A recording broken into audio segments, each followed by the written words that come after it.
So hello everyone, welcome to the Pahadi Talim Foundation, a dedicated YouTube channel for civil service aspirant.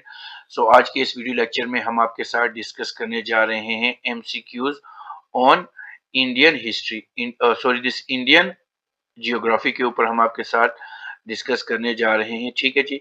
सो और ये जो video lecture रहेगा, ये video lecture 8 रहेगा इस सीरीज का। जितने भी नए व्यूवर्स हमारे चैनल पे विजिट कर रहे हैं वो हमारे चैनल को सब्सक्राइब कर दें और बेल आइकन को प्रेस करें ताकि नेक्स्ट वीडियो लेक्चर की नोटिफिकेशन आपके पास पहुंच सके। सो विदाउट वेस्टिंग टाइम हम अपना पहला क्वेश्चन आपके साथ डिस्कस करते हैं। क्वेश्चन नंबर फर्स्ट आपकी स्क्रीन पे रहेगा इस सेशन का। The region which is a water divide between Ganga and Indus river system is called.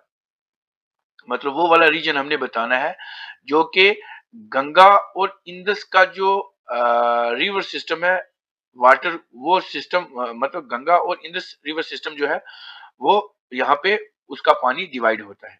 The region which is a water divided between the Ganga and Indus system is, क्या वो हरिद्वार में है, नमचा बरवा में है, ऑप्शन सी अलकनंदा में है एंड ऑप्शन डी अंबाला में है। अगर हम इस क्वेश्चन की बात करेंगे, इस क्वेश्चन का आंसर रहेगा option C, that is Ambala एक ऐसी जगह है। ठीक है जी। Ambala separate the Ganga river, जो हमारा गंगा रिवर है, network from the Indus river system and is surrounded by the two rivers, जो कि टू रिवर के साथ सराउंड है। इस क्वेश्चन का रहेगा answer D, that is Ambala, याद रखेंगे। चलते हैं क्वेश्चन नंबर सेकंड के ऊपर। क्वेश्चन नंबर सेकंड आपकी स्क्रीन पे रहेगा। The outermost layer of the sun is known as, जो outermost लेयर होती है सन की, सूरज की, उसको क्या कहा जाता है? क्या उसको क्रोमोस्फेयर कहा जाता है, फोटोस्फेयर कहा जाता है, रेडियो एक्टिव जोन कहा जाता है, या कोरोना कहा जाता है? ये वो वाला कोरोना नहीं है, कोविड वाला। ठीक है जी।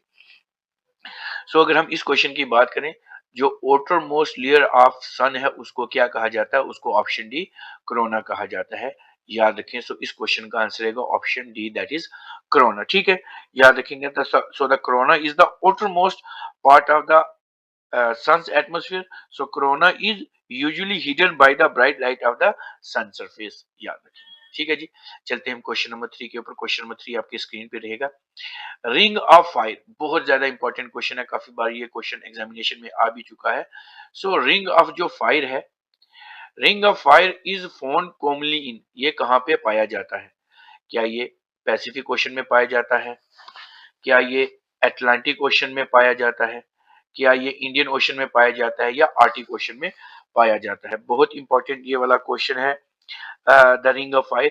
अगर हम इस क्वेश्चन की बात करें, इस क्वेश्चन का आंसर रहेगा दैट इज ऑप्शन, इस क्वेश्चन का आंसर रहेगा that is option A, that is in Pacific ocean. जो पैसिफिक ओशन है वहां पे क्या है? Ring of fire is found commonly in Pacific ocean. ठीक है जी। रिंग ऑफ फायर जो है वो एक हॉर्स शू शेप एरिया है। एक क्या है? Horse horse shoe shape area है, याद रखेंगे। Areas are of intensive volcanic and seismic earthquake activities, तो यहाँ पे बहुत ज्यादा अर्थक्वेक एक्टिविटीज होती हैं। Ring of fire include 75% of the world active volcanoes, जितने भी 75% यहाँ पे जो वोल्केनोज हैं वो वहां पे पाए जाते हैं। अब चलते हैं क्वेश्चन नंबर 4 इस सेशन का। Wind blowing constantly in one direction in the rocky desert form, मतलब विंड जो होती है, जो हवा होती है, वो चलती रहती है कॉन्स्टेंटली एक ही डायरेक्शन में, और कहाँ पे? रॉकी डेजर्ट्स में। उस वो क्या बनाती है? क्या वो चिमनीज बनाती हैं? क्या वो मशरूम रॉक बनाती है? क्या यार्डिंग्स बनाती हैं, या डेमोसेलिस बनाती हैं? अगर हम इस क्वेश्चन की बात करें, इस क्वेश्चन का आंसर रहेगा ऑप्शन सी, दैट इज यार्डिंग्स बनाती हैं, याद रखेंगे। इस क्वेश्चन का आंसर रहेगा ऑप्शन सी। सो यार्डिंग जो होता है एक शार्प किस्म का इरेगुलर रिज होती है, सैंड की इरेगुलर रिज होती है, जहाँ पे एक तरफ से विंड चलती रहती है और वो क्या करती है? सैंड को इरोड करके, इरोजन करके एक जगह से दूसरी जगह लेके चली जाती है। अब चलते हैं अपने नेक्स्ट क्वेश्चन की तरफ। नेक्स्ट क्वेश्चन नंबर 74 रहेगा और 5 ऑफ दिस सेशन। थोड़ा सा ऊपर स्क्रॉल करते हैं। ठीक है जी। सब बच्चे जितने भी हैं वो इनको याद भी करा करें, लिखा भी करें, ताकि ये चीजें सारे आपके माइंड में आ जाए। ठीक है जी। अब चलते हैं हम नेक्स्ट क्वेश्चन की तरफ। क्वेश्चन नंबर 5 आपकी स्क्रीन पे रहेगा। द वर्ल्ड लार्जेस्ट दुनिया का सबसे बड़ा लार्जेस्ट और डीपेस्ट जो रेल टनल है, जिसका नाम क्या है, Gotthard base tunnel, is located in which country? ये किस कंट्री में है, आपको बताना है। क्या ये बेल्जियम में है, ऑस्ट्रिया में है? ये ऑस्ट्रिया है, ऑस्ट्रेलिया नहीं है, जहां पे वीना है, ऑस्ट्रिया वीना, ठीक है जी। और स्विट्जरलैंड में है या स्वीडन में है? सो अगर हम इस क्वेश्चन की बात करें तो वर्ल्ड जो गोथर्ड बेस टनल है, ये कहाँ पे है? सो इस क्वेश्चन की अगर हम बात करें, इस क्वेश्चन का आंसर रहेगा option C, that is Switzerland में है। ये जो टनल है ये स्विट्जरलैंड में है। So the world longest and deepest railway tunnel, that is your Gotthard base tunnel, is located in Switzerland. तो ये कितना है, 57 किलोमीटर है, ये भी याद रखना है, एक्स्ट्रा इंफॉर्मेशन है, ठीक है, ये बहुत इंपॉर्टेंट है। चलते हैं हम अपने क्वेश्चन नंबर 6 की तरफ। क्वेश्चन नंबर 6 आपकी स्क्रीन पे रहेगा।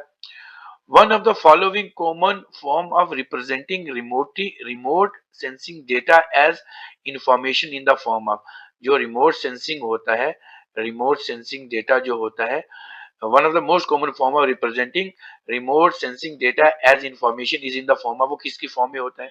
क्या थीमेटिक्स मैप की फॉर्म में होता है, पॉलिटिकल मैप में होता है, डिस्ट्रीब्यूशन मैप में होता है, या लैंड यूज मैप की फॉर्म में होता है? आपने रिमोट सेंसिंग तो पढ़ा होगा। सो अगर हम इस क्वेश्चन की बात करें, इस क्वेश्चन का आंसर रहेगा option A, that is thematics map जो होते हैं उसकी फॉर्म में जो है हमारे पास इंफॉर्मेशन यहाँ पे मिलती है। So one of the most common form of the representing remote sensing data as information is in the form of this thematic map. चलते हैं हम क्वेश्चन नंबर 7 की तरफ। क्वेश्चन नंबर 7 आपकी स्क्रीन पे रहेगा, थोड़ा सा नीचे स्क्रॉल कर लेते हैं ताकि क्वेश्चन विजिबल रहे सारे। तो ये हो गया हमारे पास, आई थिंक ज्यादा ऊपर चला गया, ठीक, ये हो गया। अब हमारे पास क्वेश्चन नंबर 7 रहेगा। जो हमारा बाकरा नंगल प्रोजेक्ट है is constructed across which river, वो किस रिवर के ऊपर बाकरा नंगल जो प्रोजेक्ट है वो है? क्या वो गंगा के ऊपर है, सतलज के ऊपर है, कावेरी के ऊपर है, या ब्रह्मपुत्र रिवर के ऊपर है? सो अगर हम बाकरा नंगल प्रोजेक्ट की बात करें तो ये किस रिवर के ऊपर है? So option B, that is river Sutlej के ऊपर है। हमारा जो रिवर सतलज है उसके ऊपर है, तो ऑप्शन बी इसका आंसर रहेगा। सो बाकरा नंगल डैम जो है वो एक क्या है, concrete concrete concrete gravity gravity dam है, याद रखेंगे, कंक्रीट ग्रेविटी डैम है जो कि सतलुज रिवर के ऊपर है, and near the border of Punjab और हिमाचल प्रदेश के बॉर्डर के पास है, हमारे नॉर्दर्न इंडिया में, ठीक है जी। तो उसके बाद कभी गंगा का पूछ लेंगे, ये पूरे गंगा हो गया, ब्रह्मपुत्र हो गया, या इंदस हो गया, इसके ऊपर पूरे वीडियो लेक्चर रिकॉर्ड है, आप प्ले लिस्ट में जाके वो भी चेकआउट कर सकते हैं। अगर गंगा की बात करें, गंगा की जो लेंथ है 2525 है, 2525 है, और अगर ब्रह्मपुत्र की बोलेंगे 2900 है, ठीक है जी। अब हम क्वेश्चन नंबर 8 के ऊपर चलते हैं। क्वेश्चन नंबर 8 आपकी स्क्रीन पे रहेगा। The stretch of sea water, एक सी वाटर का स्ट्रेच होता है, दैट इज पार्टली और fully separated by a narrow strip, जो फुली या पूरी तरीके से या थोड़ा थोड़ा नैरो स्ट्रिप से होता है, सेपरेट होता है फ्रॉम द मेन सी, उसको हम क्या कहते हैं? क्या उसको बे कहते हैं, इस्थमस कहते हैं, लागून कहते हैं, या स्ट्रेट कहते हैं? सो अगर हम इस क्वेश्चन की बात करें, इस क्वेश्चन का आंसर रहेगा ऑप्शन सी, दैट इज उसको हम क्या कहते हैं, लागून कहते हैं, याद रखेंगे, क्या कहेंगे, lagoon. So shallow body of a salt water across to the sea but separated from the narrow, जो चैनल होता है उससे सेपरेट रहता है, उसको हम क्या कहते हैं, लगून कहते हैं, ठीक है जी। स्ट्रेट आपको पता है, ये जो डी वाला है, मतलब ये इंडिया ऐसे है, और यहाँ पे ये नीचे हमारे पास ये इंडिया है और ये श्रीलंका है, तो यहाँ से ये जो चैनल सेपरेट करता है इसको स्ट्रेट बोलते हैं, ठीक है जी, इसको स्ट्रेट बोलते हैं। और यहाँ पे कौन सी स्ट्रेट है, याद रखेंगे, पॉल्क स्ट्रेट है। और पूछेंगे एग्जामिनर के पॉल स्ट्रेट किसके बीच है, इंडिया और श्रीलंका के बीच है। चलते हैं क्वेश्चन नंबर 9 की तरफ। क्वेश्चन नंबर 9 आपकी स्क्रीन पे रहेगा, बहुत इंपॉर्टेंट ये क्वेश्चन है, question number 9। So question number 9 रहेगा हमारा, क्वेश्चन नंबर 9 रहेगा, द डेली वेदर मैप, जो हमारा डेली वेदर मैप इंडिया का होता है, is prepared and printed at, वो कहाँ पे प्रिपेयर होता है और प्रिंट होता है? क्या वो कलकत्ता में होता है, मुंबई में होता है, न्यू दिल्ली में होता है, या पुणे में होता है?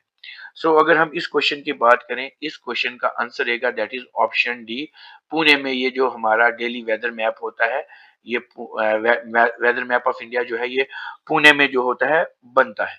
अब चलेंगे क्वेश्चन नंबर 10 के ऊपर।